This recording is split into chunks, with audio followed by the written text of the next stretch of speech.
So now we just have a 1-year-old daughter. So it's getting pretty serious. And this is what took it over the edge. We were living in New York when my daughter was to be born, but I'm from Tennessee, so we flew home and my daughter was born in Tennessee. I didn't want her to be born in New York. I don't need her growing up thinking she's better than me. So I was like, you start where we start, all right? How about that? It was wild. Does anybody have kids here? Or a couple? One person, all right. The rest is like, when I die, this city dies. All right. Yeah. It's wild. I remember on the way to the hospital, I told my wife, I was like, look, I don't want to see anything, all right? It's going to be gross. I wish it was like the 50s when they didn't even let men in the hospital. But it's not. Now, doctors are like, do you want to deliver the baby? Why don't you do most of it? They just pull the baby out, and then they just tell you, they're here, cut the umbilical cord. They just tell you to do it real fast. I didn't take a class. They just act like I'm the guy that cuts umbilical cords at the hospital. I almost cut the wrong part, and they were like, that's not right. I was like, oh, maybe, you should jump in. You did go to doctor school for this. I don't know why I'm doing minor surgery right now. Then they just hand you your baby, and they're like, all right, we'll see you. And that's when you're like, I'd really like your help now. I need you to live with me or something. The first question I asked, they should have probably kept, I was holding her, I was like, how much do you feed it? I bet it's a lot. It seems like it'd be a lot. It sounded like I was buying a hamster at a pet store. The big thing they tell you, the number one thing they say, they're really big on they're like, whatever you do, let's just try not to shake this baby. That's the number one goal. And they tell it to you, they're almost obviously you're going to want to shake the baby. But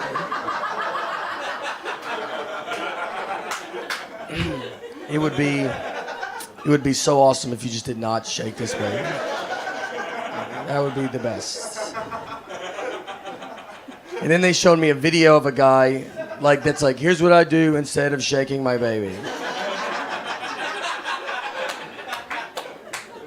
He was I take walks, for instance. I walk 70 miles a day or something. I walk a lot.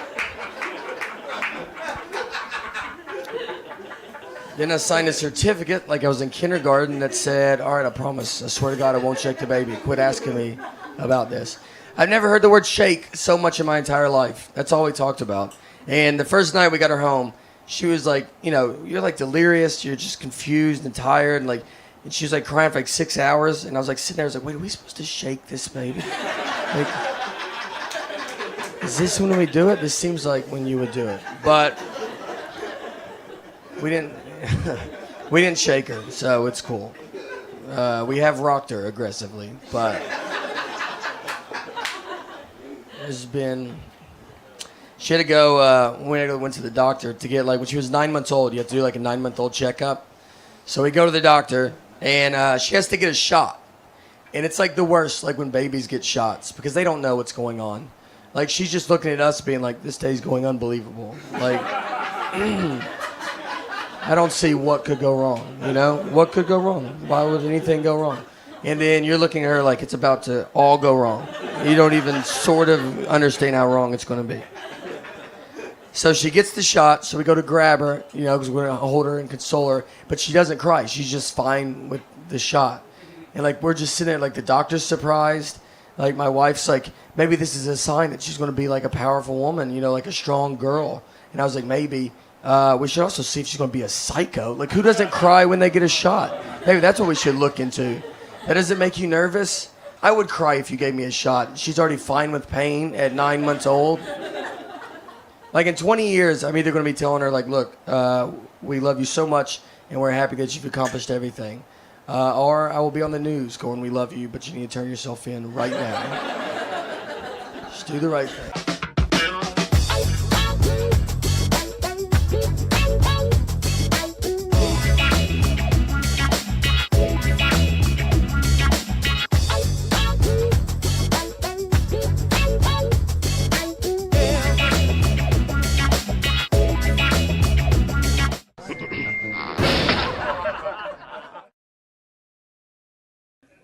my wife will try to test my love too, like a lot. Like she asked me recently if I would take a bullet for her. And look, here's the deal with that.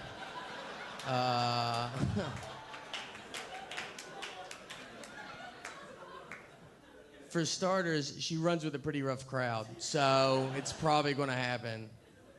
Now, I did tell her yes, but like honestly, the reason I said yes was like, how fast is a bullet? Oh, it's like fast, right? Like, you don't hear a gun go off and you're like, I should get over there and get in front of that, right? Like,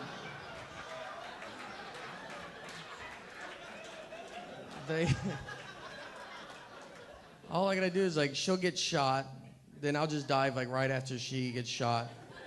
So like, I'll dive, and then I'll be like, did I get it? I'll feel around. Look, I know her, all right? She's gonna be mad at me about it. She's always mad. And she's like, no, you didn't get it, like you get nothing. I'm like, oh, great, she's starting a fight. That's what she's doing. So I'm like, well, that wasn't reasonable to ask me to do. Did you ever think of that? Yeah, it's a bit unrealistic, all right? How fast do you think I am? If you want to ask your spouse to protect you, like a realistic question, you should ask like, hey, would you take a sword for me? That's much more realistic. You're going to see a sword. If you ever get stabbed by a sword, you knew you were near a sword for at least half an hour. No one pulls a sword out, and you're like, I didn't know you had that sword. No, we all knew. Everybody knew, all right, sword people are the worst. That's just the way it goes. Here's the bad part, too. If someone did break into our house, like I don't have a gun to protect us. You don't have a pocket knife. That's all I have. That's going to do nothing. I could hope to aggravate him at best. I would like cut him and be like, you just ripped my shirt, and then we'd kill both of us. That's best case scenario with a pocket knife. Because I don't know how to use this knife in the middle of the day, much less I'm going to wake up out of a dead sleep and have some kind of knife skill I've never had before. So what we do is me and my wife, we have to sleep strategically in our bed to prepare for an attack. So now, she really doesn't know it's a strategy. She just thinks she's closest to the door to be away from the air conditioning. But there's much more to it than that. So she's here. So the plan is like the guy's going to come in, right? And she's going to lunge at him. Now, she might go, yeah, it felt like a push. Well, it's not. It's not a push. It's the very beginnings of a lunge. So I need to let her know, hey, by the way, I have a strategy I didn't tell you about. This is the beginning of it. You got to go. So she will lunge. Now, she's from Alabama. She's pretty scrappy. She'll put up a good fight. I know she will. At least a good enough fight that I can be practicing with my knife on my side. I'll, like, stab at pillows with it. So when he gets to me, I'll be like, I don't know if you looked over here while you fought my wife, but, like, that used to be one whole pillow. So it's your call. Thank you very much. My name is Nate. I'm from Tennessee. And I always like when I meet people and they hear my accent because they're always like, hey, where are you from? I'm like, Tennessee. They're like, that's cool. I got a cousin that lives in Florida. I was like, what? All right.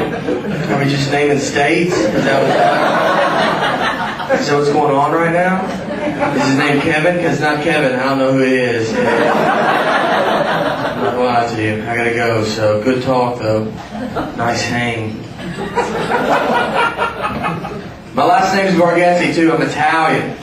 But here's the deal. I'm not accepted by the Italians because of the way I talk. It just doesn't work out. Like, I couldn't go to the mafia and be like, so what are y'all doing? What's happening? I like spaghetti. I would like to join. I like what y'all are doing. So as my family, they came over here from Italy. Like, probably like 99% of people from Italy went to New York, Boston, somewhere up north. Like, that's just where the boats were going. You know, and we ended up in Tennessee, and I don't even know what boat they got on. Like, I just want to meet them. You know, I'd be like, were y'all late or something? Like, I jumped the raft over, then MapQuest was wrong, and y'all like, this isn't New York. You know? What happened? I get lost a lot up here in New York, though.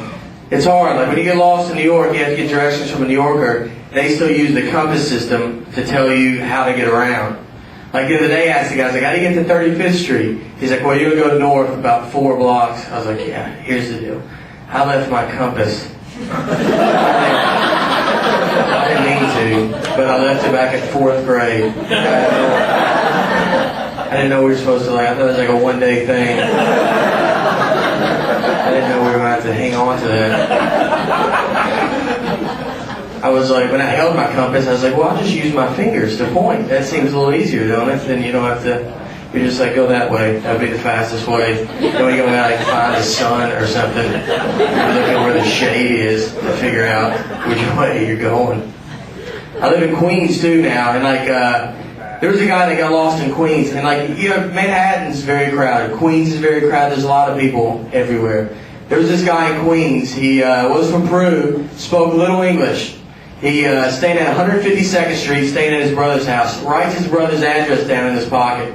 He wants to go, like, just walk around by himself. Gets lost. So you would think probably lost for, like, what, a couple hours? No. He got lost for 5 days. He almost died. Like, they were like, one more day. He probably wouldn't have made it. It's like, you mean, really? Like, he got lost around people. Like, that's better than a map, is other people that can tell you where to go. He said he was too embarrassed to ask for directions, but he would ask for water. He's like, would you?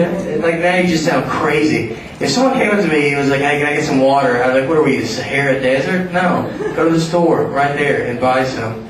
And then if you ask for water, you just broke the ice. Be like, oh, by the way, you know where 152nd Street is? I've been lost for about a week. Need some help. And they found him on 142nd Street. It's just 10 blocks away. And the streets are in numerical order. I don't even, like, he didn't go to 143rd and go, oh, I get it. It's like a theme. I see the plan. It's a good plan. It's a good plan. I like it. I watch a lot of movies. I like watching movies. I like watching horror movies. Big fan. Big fan of Friday the 13th, Jason movies. Love them. I'd like to have been there like when they made them, though, when they pitched them. When they were, look, we have a pretty sweet idea. We got this dude, wears a hockey mask, kills a lot of people. They're like, awesome. It's good. It's a good movie. And then like at the end of it, they kill him. They're like, awesome. So what, we do like one of these? And they're like, no, we're going to do like 20.